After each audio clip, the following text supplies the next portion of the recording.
ভগবান ভরতের কাছে ঋণী হয়ে আছে একটা দুটো বছর নয় 14টা বছর।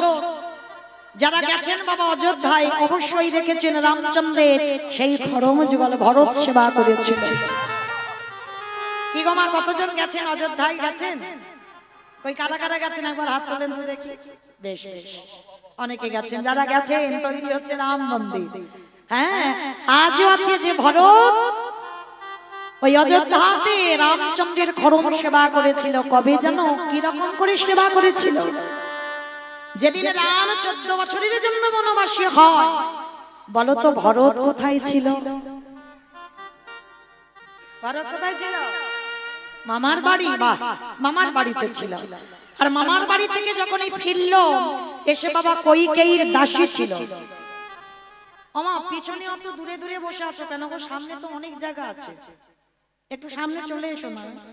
অত পিছনে বসে যাচ্ছ, অনেকটা দূর যেন হয়ে যাচ্ছে, একটু কাছে কাছে এসো। মানে সামনের বেঞ্চিতে যারা বসে বাবা তারা ভালো ছাত্র হয়। একটু এসো সামনের দিকে, আগে এসো। হরি বল। নিতাই গৌর কৃষ্ণ প্রেমানন্দে হরি বল। তো আজকে কি করেছে বাবা? যখনই ভরত এসে শুনল মন্থরা, মানে কইকেয়ীর দাসী ছিল মন্থরা, মন্থরার কাছ থেকে শুনেছিলাম যে রাম পিতৃ সত্য পালনার্থে কইকেয়ী মার কথা রাখতে 14 বছরের জন্য বনবাস। আর যখনই কথাটা শোনা তখন বাবা যেন ভরতের মাথায় বিনা মেঘে বজ্রাঘাত পড়েছে। সঙ্গে সঙ্গে মন্থরাকে বলেছিল, মন্থরা হতে পারে না, আমার জ্যেষ্ঠ আমার না বলে ও কোনোদিন বনবাসে যেতে পারে না। মন্থরা বলেছে কিন্তু হয়েছে রাম বনবাস। ভরত কাউকে না বলে বাবা দেখা করতে গিয়েছিল রামচন্দ্রের সঙ্গে। আর গিয়ে বাবা যেই না রামচন্দ্রকে ষষ্ঠাঙ্গে প্রণাম। রামচন্দ্র বলেছিল, ভাই তুই কেন এসেছিস? অযোধ্যাতে তুই খবর পাসনি আমি পিতৃসত্য পালনার্থে কইকেয়ী মার কথা রাখতে আমি বনবাস? তুই খবর পাসনি? পেয়েছি দাদা, পেয়েই তো আমি তোমার কাছে ছুটে এলাম। বলে পেয়েছিস? তুই তো জানিস আমি 14 বছর না হলে অযোধ্যায় ফিরবো না, তাই এলি কেন? বলে দাদা তোমাকে দুটো প্রশ্ন করতে। দুটো প্রশ্ন? বল কি প্রশ্ন?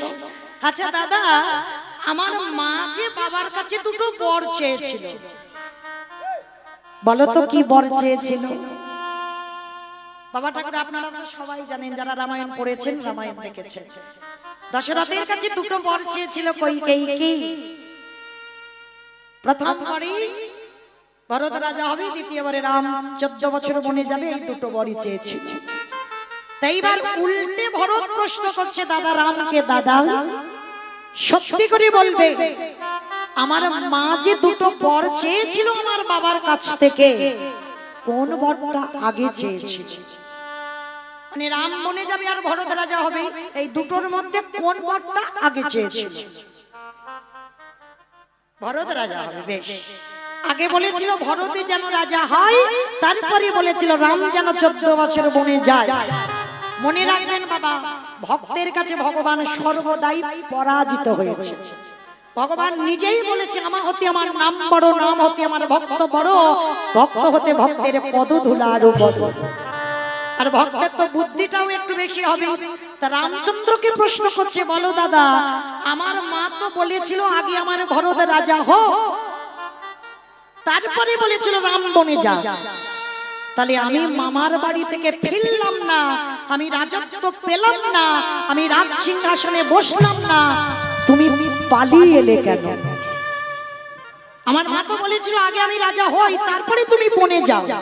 তাহলে আমি মামার বাড়ি থেকে না ফিরে রাজ সিংহাসনে বসলাম না, তুমি পালিয়ে এলে কেন? দেখেছেন, এই যে ভক্তই পারে ভগবানকে জব্দ করে দিতে। ভগবানের আর কোনো আওয়াজ নেই, সব মাথা নিচু করে দাঁড়িয়ে আছে। উত্তর দাও।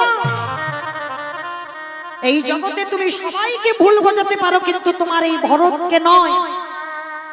তুমি যদি আমার মায়ের কথা রাখলে, মার কথার জন্য তুমি বনবাস, কই আমার মার কথা তুমি রেখেছো? আমার মা তো বলেছিল ভরত রাজা হোক, তাহলে আমি মামার বাড়ি থেকে ফিরতাম, আমি রাজা হতাম, তুমি চলে আসতে। কিন্তু সেটা তুমি করোনি, তুমি আমার মার কথা রাখোনি। কিন্তু জগতে সবাই জেনে যাচ্ছে কইকেয়ীর জন্য রাম বনবাস। ভগবান মাথা নিচু করে বলছে, ভাই রে, এতদিনে যেটা কেউ বুঝতে পারেনি সেটা তুই আমার ভাই বলে অনুভব করতে পেরেছিস। আমি পিতৃসত্য পালনার্থে বনবাস নয়, আমি কইকেয়ী মার কথা রাখতে বনবাস নয়, আমি আমার নিজের কাজের জন্য বনবাসী হয়েছি। আমি যদি বনবাসে না আসতাম, যদি ওই দুরাচার রাবণ যদি সীতা চুরি না করিত, তাহলে রাবণের ওই লঙ্কার মাটিটা কি করে আমি উদ্ধার করতাম? আমার জন্য সবরই ফল পেরে বসে আছে, কাঙালিনীর মতো নয়ন জলি বক্ষ যুগল ভাষা। আমার জন্য অহল্যামা বসে আছে পাশাশে হয়ে, আমার চরণ পরশ না পেলে মানবী হবে না, ধীবরের কাষ্টের নৌকা স্বর্ণ হবে না আমি যদি না যাই। ওই কত যোগী মুনি ঋষি আমার জন্য যুগ যুগ ধরে কাঁদে, আমি যদি বনবাস না হই তাদেরকে কেমন করে উদ্ধার করব? তাহলে আমি আমার কাজের জন্য জীব উদ্ধারের লাগি বনবাস হয়েছি। বলে দাদা, তাহলে আজকে তুমি আমার কাছে স্বীকার করছো তুমি পিতৃসত্য পালনার্থে বনবাস নয়, তুমি আমার কইকেয়ী মার কথা রাখতে বনবাস নয়, তুমি তোমার কাজের জন্য তোমার স্বার্থে তুমি বনবাস হয়েছো। দাদা, 14 বছর পরে তুমি অযোধ্যায় ফিরে যেও। দাদা, আমি জানি যে বাবার কথা রাখতে মার কথা রাখতে বনবাসী হয়, সে কোনোদিন একটা ভাইয়ের কথা শুনে অযোধ্যায় ফিরবে না, আমি জানি দাদা। কিন্তু জানিস তো তাহলে এলি কেন দাদা? একটা কথা বলবো, 14 বছর হয়ে গেলেই তুমি অযোধ্যায় ফিরে যেও। আর যদি 14 বছরের পরে যদি একবেলা বয়ে যায়, তুমি গিয়ে দেখবে তোমার এই ভরতের মরা দেহটা পড়ে দাদা গো।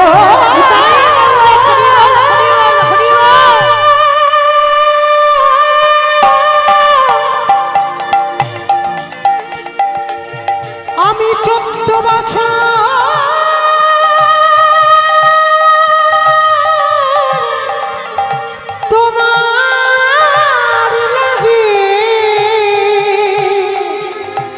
তোমারে পথ বানিয়েছে বসে থাকি। 14 বছর পরে সূর্য যদি উঠে যায়, গিয়ে যদি দেখি তুমি এখনো আসছো না, সেদিন দেখবে তোমার এই ভরতের মরা দেহটা অযোধ্যায় পড়ে আছে। আর দাদা, আর একটা জিনিস তোমার কাছে চাইবো, বল ভাই কি চাস? দাদা গো, অমায়েরা, জগতে ভাইয়ে ভাইয়ে লাঠালাঠি হয়, জগতে ভাইয়ে ভাইয়ে খুনোখুনি হয়, ভাইয়ে ভাইয়ে জায়গা জমিতে শিল পোতা হয়, ভাইয়ে ভাইয়ে জায়গা জমি নিয়ে এমন মামলা চলে বাবা, থানা পুলিশ হয়ে যায়, পাঁচিল তুলে দেওয়া হয়, এক ভাই আর এক ভাইয়ের মুখ দেখতে চায় না। এটা বাস্তবে হচ্ছে এখন। এক ভাই যদি মরে যায় আর এক ভাইয়ের কোনো যায় আসে না। ছোট হয়ে বড় জনের গায়ে হাত তুলতে বাবা তাদের দ্বিধাবোধ হয় না। কিন্তু মনে রেখো, শাস্ত্রে বিধান কোনোদিন দেয়নি যে ছোট হয়ে তুমি বড়কে ধরে মারো।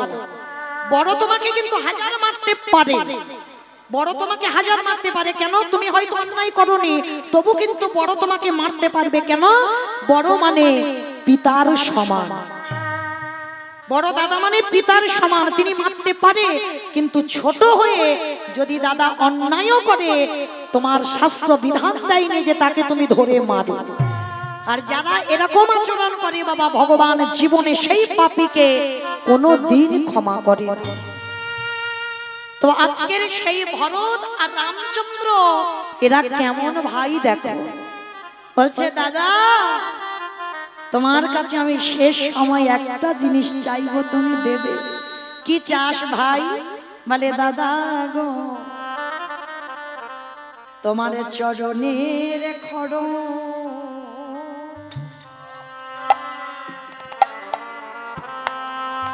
তুমি আমার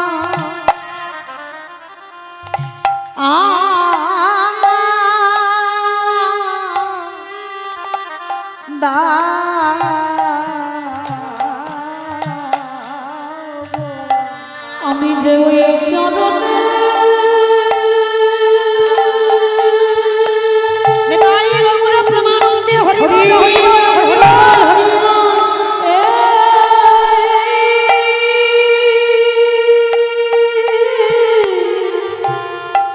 আমি ওই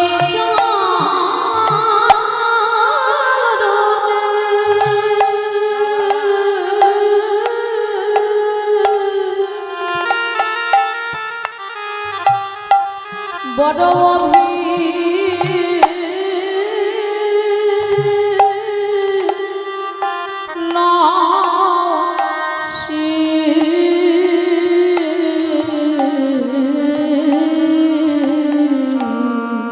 তোমার চরণে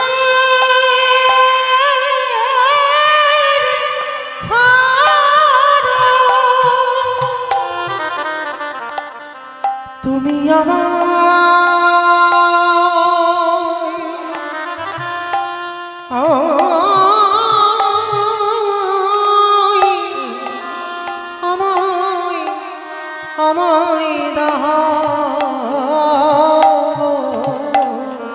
তোমার ওই চরণের খরচ বলো আমায় দাও দাদা। আমি 14 বছরের সিংহাসনে তোমার ওই খরম যুগল রাখবো, কারণ ও জায়গাটা তোমারই জায়গা, আর যে জায়গাটা তোমারই জায়গা সে জায়গাতে তো আমার এই ভরত বসতে পারে না। সিংহাসনে রাখবে তোমার খরম জোড়া, আরে তারই নিচে বসে ওই 14টা বছর আমি নয়ন জলে ভোগ ভাষায় চন্দন তুলসী পুষ্প তোমার ওই খড়মে অর্পণ করব। সেদিন আমার রামচন্দ্র কেঁদে বলেছিল ভাই রে এই যে 14 বছর আমার খড়ম যুগল তুই সেবা করবি, আমি যে তোর কাছে ঋণী হয়ে যাব। কে গো মাইরা সাধিতে সাধিতে যদি কৃষ্ণ কৃপা করি এ জন্মে না হয় জন্ম জন্মান্তরে। ভগবান বললেন কর্ম করে যা, ফলের আশা করিস না, সময় যেদিন আসবে আমি ফল গুছিয়ে তোদের ঘরে পৌঁছে দেব। তোমাইরা ভরত 14 বছর খড়ম সেবা করলো। সেদিন আমার রামচন্দ্র বলেছিল ভাই তোর কাছে আমি 14 বছর ঋণী হয়ে গেলাম, তবে তোর ঋণ আমি শোধ করতে আসবো। এর পরের জন্মে তুই আর আমি আর ভাই ভাই হব না, তুই আর আমি ভাই ভাই হব না। কারণ আজকে আমি বড় দাদা, তুই আমার ছোট ভাই। আমি বড় বলে তুই প্রতিবাদ করতে পারলি না, আমি অন্যায় করলাম, আমি ভুল করলাম, তুই প্রতিবাদ করতে পারলি না। কিন্তু এর পরের জন্মে আর আমরা ভাই ভাই নয়, এর পরের জন্মে তোর ঋণ শোধ করব বলে দুজনে বন্ধু বন্ধু হব। দেখবেন বাবা যদি বন্ধু বলা যায়, কেউ যদি বয়স্ক হয় যদি বন্ধু বলা যায় তাহলে কিন্তু বাবা শাসন করা যায়। যদি প্রকৃত বন্ধু হয় সে যদি আমার থেকে যদি 10 বছরের বড় হয় তবু কিন্তু শাসন করা যায় যদি বন্ধুত্ব থাকে। তা ভগবান বলল তুই আর আমি বন্ধু হব এর পরের জন্মে। শোন আমি যাব ব্রজের ব্রজচন্দ্র নন্দন কৃষ্ণ, আরে তুই হবি ওই বিদর্ভ নগরে তোর আঙিনা হবে, তোর নাম হবে সুদামা বন্ধু। যেদিন দ্বারকায় তুই যাবি, কতদিন বন্ধুকে দেখিসনি বলে যেদিন দ্বারকায় যাবি, আরে যেদিন ওই দ্বারকায় তোর আর আমার মিলন হবে সেদিন আমি কথা দিলাম ভটদের এই যে 14 বছরে আমার খড়ম সেবা করে তুই ঋণী করালি, যেদিন সুদামা হয়ে তুই দ্বারকায় যাবি আমি নিজের হাতে তোরে চরণ যুগল ধৌত করে দেব, শুধু ধোবাবো নয়, ওই চরণ ধোবা জল পানে করিব। যেদিনে বন্ধু হয়ে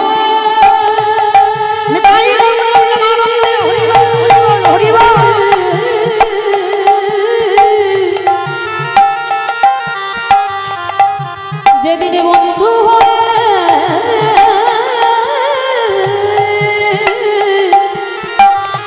ওই দ্বারকায় যাবি, আমি নয়ন তোর চরণ ধোয়া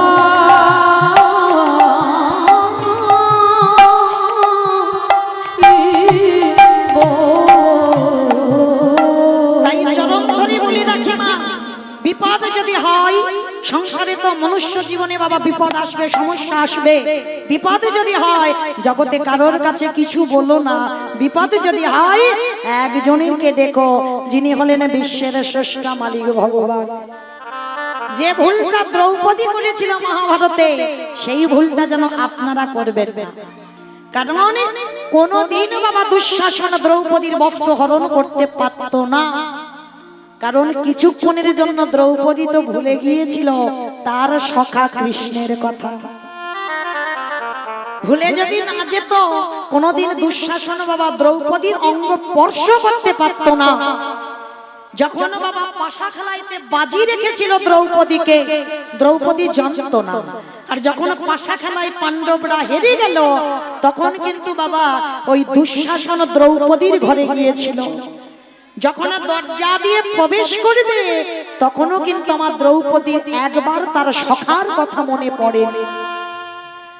যখন দ্রৌপদীর চুলের মুষ্টিটা ধরে নিয়ে যাচ্ছে টানতে টানতে, তখনও কিন্তু তার সখার কথা মনে পড়ছে না। একবারে যদি তখন বলতো, সখা তুমি আমায় বাঁচাও, আমার ভগবান পাগলের মতো সখী দ্রৌপদীর কাছে ছুটে আসতো।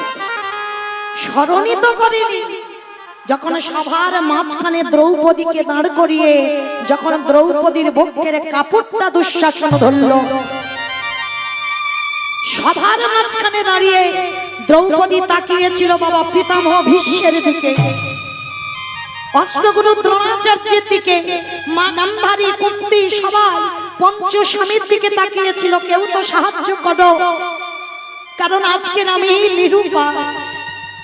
এই দুরাচারে যদি আমার বক্ষের কাপড় ধরে টানে, আমি যে বিবশনা হয়ে যাব সবার মাঝখানে।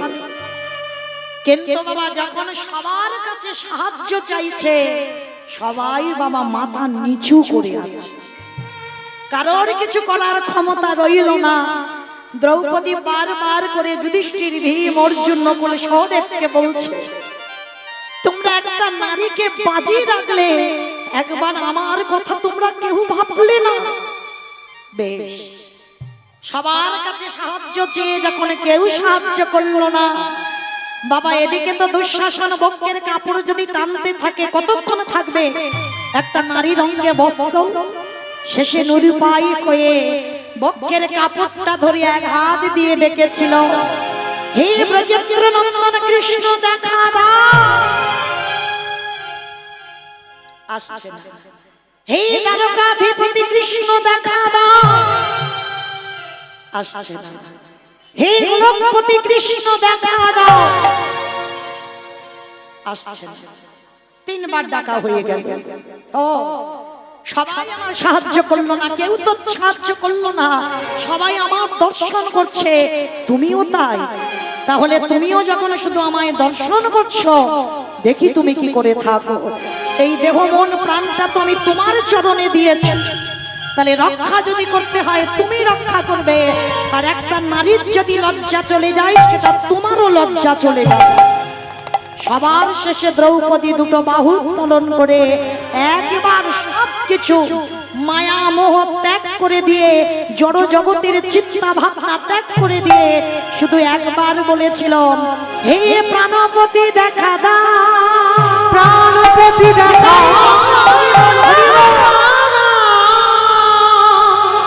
হে প্রাণপতি দেখা দাও, হে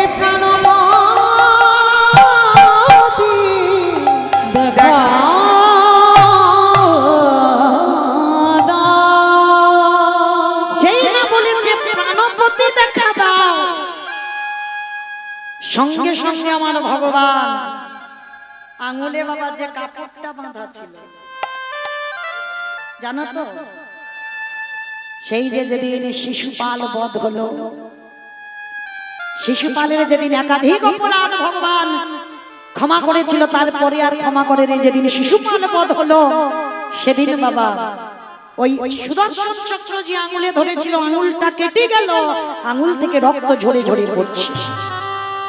সভার মাঝখানে রতি মহারথীরা সবাই দাঁড়িয়ে আছে, সবাই তো বাবা শিশুপালের মাথার দিকে তাকিয়ে আছে, কিন্তু দ্রৌপদীর লক্ষ্য ছিল তার সখার দিকে। আঙুল দিয়ে রক্ত ঝরে পড়ছে, দ্রৌপদী কারোর কথা ভাবেনি, ছুটতে ছুটতে সভার মাঝখানে গিয়ে নিজের বস্ত্রটা ছিঁড়ে দিয়ে সখা কৃষ্ণের আঙুলে কাপড়টা বেঁধে দিয়েছে। সেদিন আমার ভগবান কৃষ্ণ, বন্ধ করো, সেদিন আমার ভগবান কৃষ্ণ মুচকি হেসে বলেছিল, সখী তুমি আমায় এত ভালোবাসো। রথী মহারথীরা সবাই দাঁড়িয়ে আছে, কেউ তো আমার হাতের রক্ত দেখতে পেল না, তুমি দেখলে। তবে সখী মনে রেখো, যেদিন তোমার কোনো বস্ত্রের প্রয়োজন হবে, যেদিন তোমার ঘোর বিপদ হবে, একবার তুমি আমাকে স্মরণ করো, আর আমাকে স্মরণ করলে আমি তৎক্ষণাৎ সেই বস্ত্র তোমার ফিরিয়ে দেব। আজকে দ্রৌপদীর ঘোর বিপদ, যেই না প্রাণপতি দেখা দাও বলেছে, আঙুল থেকে কাপড়টা খুলে যেখান থেকে দ্রৌপদীর বস্ত্র শেষ, সেখানে ভগবানের বস্ত্রটা জুড়ে গেছে। দুঃশাসন টানতে টানতে ক্লান্ত, আর পারছে না বাবা, হয়ে যাচ্ছে কাপড়। দুঃশাসনের একটা ভাই ছিল বিকর্ণ, বলেছিল, দাদা পারবে না, আর তুমি পারবে না দ্রৌপদীর বস্ত্র হরণ করতে, কারণ ওকে যে রক্ষা করবার মালিক সে তো এসে গেছে। কিন্তু দ্রৌপদী প্রশ্ন করেছিল, একটা কথা বলবো সখা, আমি তো তিনবার তোমাকে ডেকেছি, তাহলে তোমার আসতে এত দেরি হলো কেন? ভগবান হেসে বলেছিল, সখী তুমি তো আমার কথা ভুলেই ছিলে, তুমি যদি না ভুলতে তুমি তো প্রথমে আমার কাছে সাহায্য চাওনি। দেখো তোমার পাঁচটা স্বামী, তারা কিছু করতে পারলো না, তাহলে এর থেকে বোঝা যাচ্ছে বাবা জগৎকে বোঝালো ভগবান, এই জগতেই তোমাকে কেউ কিছু করতে পারবে না, বিপদে পড়লে তুমি ভগবানের চরণ আশ্রয় করবে, সেই পারে একমাত্র তোমাকে রক্ষা করতে। তো আজকের দ্রৌপদী বলছে, আমি তো তিনবার ডেকেছি, তুমি কেন এলে না, এত দেরি করলে কেন? ভগবান বলছে, সখী তুমি প্রথমে আমায় কি বলে ডেকেছো? বলে, কেন? আমি বললাম, ব্রজেন্দ্র নন্দন কৃষ্ণ দেখা দাও, তোমার এই হস্তিনাপুর থেকে ব্রজধাম 3 দিনের পর, আসতে টাইম লাগবে না? তারপরে কি বলেছো? হে দ্বারকাধিপতি কৃষ্ণ দেখা দাও। কি গো, আসতে টাইম লাগবে না দ্বারকা থেকে এখানে? তারপরে কি বলেছো? তারপরে বললে, হে গোলকপতি কৃষ্ণ দেখা দাও, গোলক থেকে তোমার হস্তিনাপুরে আসতে টাইম লাগবে না, ওই জন্য তো দেরি হলো। বেশ, তাহলে 3 বারের ডাকে এলে না, 4 বারের ডাকে কেন এলে? সখী তুমি 4 বারে কি বলেছো বলো তো দেখি আগে। বলে, কেন 4 বারে আমি বললাম প্রাণপতি দেখা দাও। হস্তিনাপুর কোথায় আর তোমার প্রাণটা কোথায়? যদি জগতে একজন ভক্ত আমায় ডাকে প্রাণপতি দেখা দাও, আমি যে তৎক্ষণাৎ পৃথিবীর যেখানে থাকি না কেন, তৎক্ষণাৎ আমি ছুটে এসে সেই ভক্তকে সাহায্য করবার জন্য হাত বাড়িয়ে দিই। তাই তো তুমি যখনই বললে প্রাণপতি দেখা দাও, আমি সঙ্গে সঙ্গে তোমার কাছে এসে হাজির।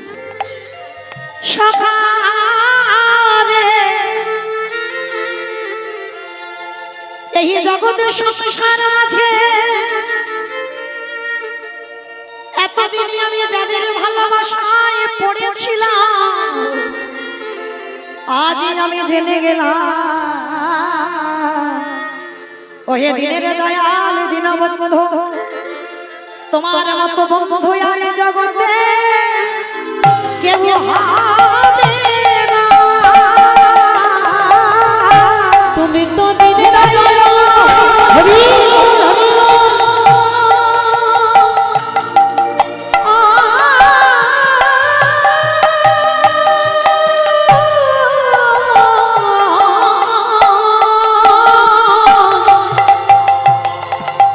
তুমি তো দিনের দয়াল দীনবন্ধু,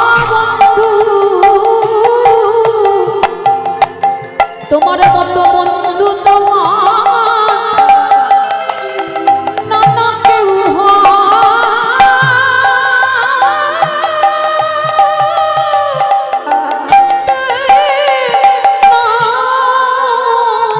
তোমারই ওই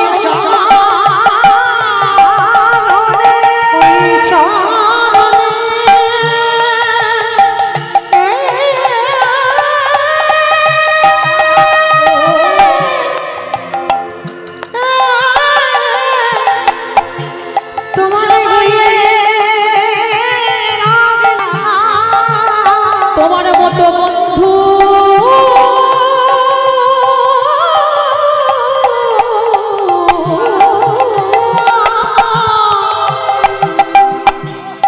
নানা কেউ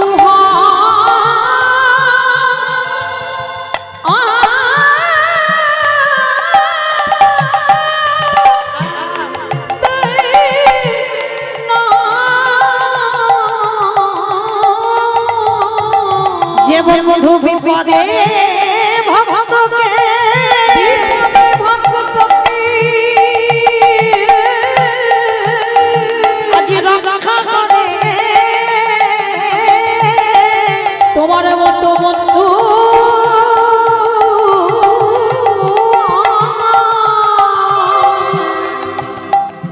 নানা কেউ বলে নারী তো ছাড়িব না হে।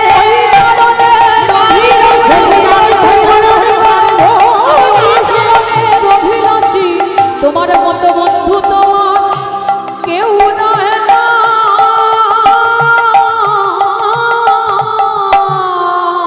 তাই পতিত পাবন গৌর সুন্দর সুরমধনে গঙ্গার তীরে ভক্তকে সঙ্গে নিয়ে আজ নর্তন কীর্তনে বিভোর। নর্তন কীর্তনে বিভোর। আজ কেহ বলি পুরাবে রাবণ বধিলা, কেহ বলে পুনবিতি রাবণ বধিলা, কেহ বলি কেহ বলি পুরাবে রাবণ বধিলা। কেহ বলে পুনবিতি রাবণ বধিলা। আস্তে অমাইরা উলু কোথায় আছে দাও একটু দেখি। কেহ বলি পুরাবেতে রাবণ বধিলা, আমার গোড়ারি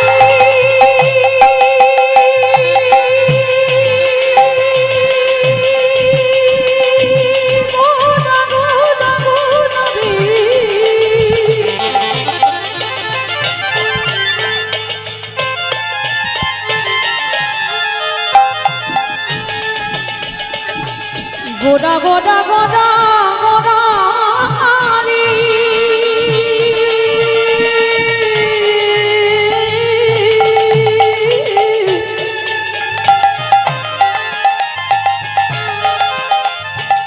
আমার প্রাণের গোড়া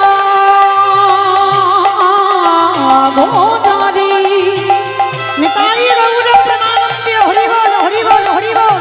প্রাণের গোড়া গোড়া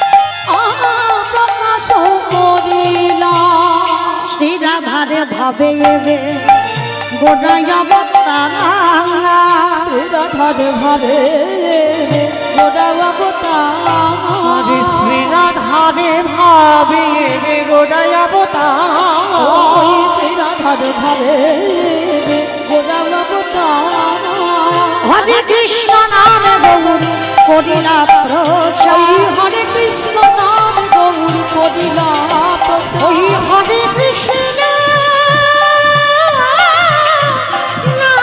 নাম গৌর করিলা প্রচার এইবারে লীলা প্রকাশ হলো এইবারে লীলা প্রকাশ হলো এইবারে লীলা প্রকাশ হলো এইবারে লীলা প্রকাশ হলো গোলকের বৈভবে লীলা প্রকাশ করিলা আমার গোলকের বৈভবে লীলা প্রকাশ করিলা হরে গোলকের বৈভবে লীলা প্রকাশ করিলা বাসুদেব ঘোষ কহে করি জোড়হা করি জোড়হা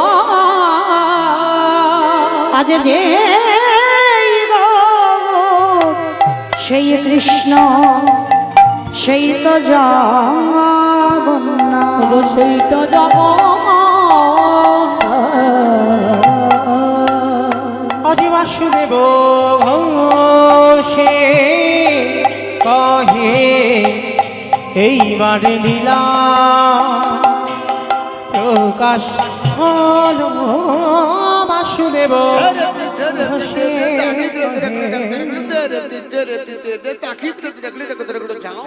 প্রকাশ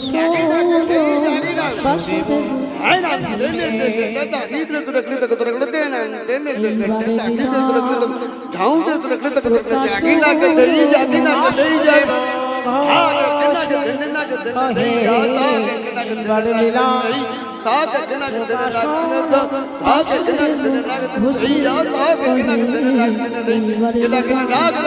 প্রকাশ ঘোষে কহে এইবারে লীলা প্রকাশ হলো তাই গৌর কৃষ্ণ প্রেমানন্দে হরি বল হরি বল হরি বল কহে এইবার লীলা প্রকাশ লো ও গো বাসুদেব খুশি কহে জানি তাই চলুন এবার আমরা সবাই এই স্নান পরিত্যাগ করে একটু চলে যাই মধুমাস ধাম বৃন্দাবন। ততক্ষণ নবদ্বীপে ছিলাম মায়েরা সবাই মিলে একবার বলেন প্রেম শেষ গৌর সুন্দর কি ধ্বনিটা হলো কি এটাও জয় বললাম ধ্বনিটা হলো কি এটা নাকি জয় এটা জয় নয় একটু প্রেম সে দিতে হবে এত প্রেম সে দাও কত দূর শোনা যাবে কয়ালের মোড় কয়ালের মোড় কি মাইরা যাবে কয়ালের মোড় যাবে যাক না যাক মাথা তো নেড়েছে এতেই হবে আচ্ছা বেশ একবার দেখি প্রেম সে দুটো বাহু উত্তোলন আগে করেন দেখি যাদের হাত আছে আর যাদের নাই বলবো না আমার দাদা ভাই বাবা ঠাকুর যারা আছেন সবাই কই দাঁড়িয়ে আছে যারা হাত দেখি তোলো সবাই একসঙ্গে কই আমার দাদা ভাইরা ভাইরা বোনেরা সবাই একসঙ্গে কই দাদা ভাই হাত হচ্ছে না কেন চাটন ধরে নিবেদন সবাই একসঙ্গে বলবেন কেমন ও মা ওই জায়গাটা একটু ধসে গেল কেন ধসা রোগটা ভালো নয় তোলো দেখি তোলো সবাই আত্মনিবেদনম প্রেম সে বলো গৌর সুন্দরী কি নবদ্বীপ ধাম কি সচির নন্দন কি কৃষ্ণ প্রিয়া কি নিতাই চাঁদ কি ভক্তবৃন্দ কি হরিবাসর ধাম কি সাধু গুরু বৈষ্ণব কি আপন আপন গুরুচরণ কি আজকের আনন্দ কি হরিবাসর কি নায়ের বাবু কি নিতাই গৌর প্রেমানন্দে হরি হরি। এই যে মায়েরা এই যারা যারা ইউটিউব করছে না ওরা সব কিন্তু দুদিন পরে ছাড়বে আর এই সময়টা ওদেরকে একটু বেশি তুলো কেমন কারণ কে হাত তুললো আর কে তুললো না তখন দেখবে মোবাইলে যখন দেখবে না আমাদের সঙ্গে তো তোমাদেরও তো দেখাবে আর যখন দেখবে বাবা কে চুপচাপ বসে আছে আর কে হাত কাট রয়েছে তখন বোঝা যাবে কেমন ওই জন্য ওদেরকে একটু বেশি বেশি তুলবে কেমন রাধে রাধে। তো চলো আজকে একটা ভজন গাইতে গাইতে যাওয়া হোক কি মাইরা হোক বেশ চলো দেখি আজকে আমি আর আমার সম্প্রদায় নয় সবাই একটু উলুধ্বনি দাও দেখি একবার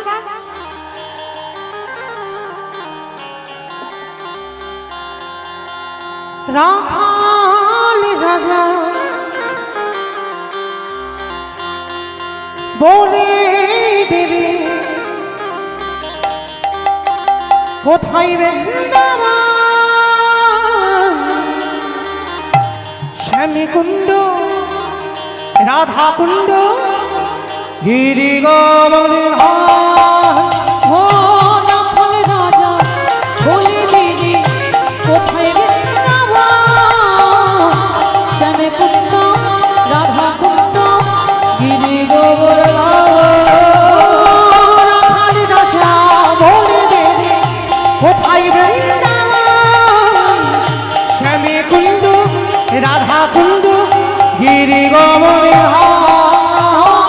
নকল রাজা বলে দিদি কোথায় বৃন্দাবন শ্যামে কুণ্ড রাধা কুণ্ড গিরি গোবর্ধন ওই ভাগ্যবতী শ্রীজামুনায় উজাল বয়ে যায় কেশি ঘাটার বংশী বটে আছে শ্যামনা ভগবতী শ্রী যমুনা উদলে বয়ে যায় কেশি ঘাটে শিব আসে শ্যামলা ভাগ্যবতী শ্রীজামুনায় উজাল বয়ে যায় আস্তে অমাইরা আমি আর আমার সম্প্রদায় যাব, আপনারা যাবেন না? যাবেন? যারা যারা যাবে আর একবার কান ধরে বলছি মা কালীর দিব্যি আর বলবো না, এইবারটা শেষ। সবাই দেখি একবার হাত দুটো তোলো তো দেখি একবার, আর একবার একসঙ্গে তালি তালি করো, তালি প্রত্যেকে, কেমন? ভাগ্যবতী শ্রীজামুনায় উজাল বয়ে যায় কেশি ঘাট বংশী বটে আছে শ্যামনা ভগবতী শ্রী যমুনা উদলে বয়ে যায় কেশি ঘাট শিব আসে শ্যামলা রাধারি রাজা বলে দেবে কোথায় বৃন্দাবন শ্যামী কুণ্ড রাধা কুণ্ড গিরি বলে দিদি কোথায় বৃন্দাবন শ্যামে কুণ্ড রাধা কুণ্ড গিরি গোবর্ধন রাধে রাধে রাধে রাধে বৃন্দাবন মে হাতগুলো কই তোলো দেখি সবাই, তোলো দেখি, তোলো তোলো সবাই একসঙ্গে কবে করো তালি দেবেন, কেমন? জয় জয় রাধে রাধে রাধে রাধে রাধে রাধে রাধে রাধে वृंदावन में गोवर्धन में निधोवन में ऊंचा गाँव में बरसाना में राधा कुंड में जोर से बोलो, फिर से बोलो, काल वन में कमल वन में ऊंचा गाँव में बरसाना में राधा कुंड में श्याम कुंड में जोर से बोलो, बांकी बिहारी बांकी बिहारी রাধারি রাজা বলে দেবে কোথায় বৃন্দাবন हरि बोल हरि बोल কুণ্ড রাধা কুণ্ড গিরি গোবর্ধন ও নকল রাজা বলে দিদি কোথায় বৃন্দাবন শ্যামে কুণ্ড রাধা কুণ্ড গিরি গোবর্ধন प्रेम से बोलो राधा रानी की জয় আমার রাস্তার উপরেই যাই। ওমা তোমাদের গ্রামেতে শাশুড়ি বৌমাতে ঝগড়া টগড়া হয় না? হয় না বলে একদম হয় না, মানে গ্রামের বদনাম চাই না, ওই জন্য বলছে একদম হয় না, কিন্তু ওইটা আমি বিশ্বাস করলাম না, হয় কম বেশি হয়। আচ্ছা শাশুড়ি বৌমাতে ঝগড়া হলে যে গলাটা বার হয় একটু বলো তো দেখি, রাধা রানী কি, তার মানে ঝগড়া হয়। বৃন্দাবনেশ্বরী কি, যমুনা मैया की, नंदो गांवों की, ऊंचा गांवों की, वर्षा नामों की, भक्त वृंदों की, परिवार की, साधु गुरु वैष्णव की, अपन अपन गुरु चरण की, निताई गौड़ प्रेमानंदे हरि पहुंच गया मधुमास धाम वृंदावन धाम। मधुमास धाम वृंदावने আজকের বাবা ভগবানের গুরুদেব ছিল, যে গুরুদেবের নাম হলো সন্দীপনী মুনি। আজকের এই সন্দীপনী মুনির আশ্রমে কৃষ্ণ বলরাম সুদামা এরা সবাই পড়াশোনা করে এরা বড় হয়েছে। তো আজকে এই সন্দীপনী মুনির অতিথি সেবা, আজকে এই যে ভগবানের গুরুদেব মাইরা একটুখানির জন্য লীলাটা গাইতে যাব, কিন্তু এইটুকুর মধ্যে আপনারা অনেক কিছু বুঝতে পারবেন। কীর্তন শুনলে কি হয়, কীর্তন গাইলে কি হয়, যারা যারা ভগবানকে সেবা পূজা করে তাদেরও কি হয়, আর যারা শুধু খায় দায় ঘুমায় আর টিভি সিরিয়াল দেখে ওদেরও যে কি হবে। আজকে না আমাদের এই লীলার মধ্যে আজকের আস্বাদন হবে। চলে তো একটু মন দিয়ে শুনবেন না, কীর্তনের শেষে আমার প্রশ্ন থাকবে, কেমন? প্রশ্নের উত্তর দিলেই চলে যাব, আবার পরবর্তী দল আসবে। চল একটু মন দেবেন। দেবর্ষি নারদ মনে মনে চিন্তা করলেন, অনেকদিন মরতে যাই না, আজ আমি একটু মরতে যাব। অমাইরা মর্ত কোনটা গো? উপরেরটা, উপরে। উপরটা নাকি মর্ত? খিচুড়ি ছুলে যায় না, ওটা তো স্বর্গ। তাহলে মর্ত কোনটা? এই দেখো নাকি নিচেরটা, ওটা তো পাতাল। হ্যাঁ, যেটাই বসে আছে এইটা, মানে যেটা আমরা দাঁড়িয়ে আছি বসে আছি, এটা হচ্ছে মর্তধাম।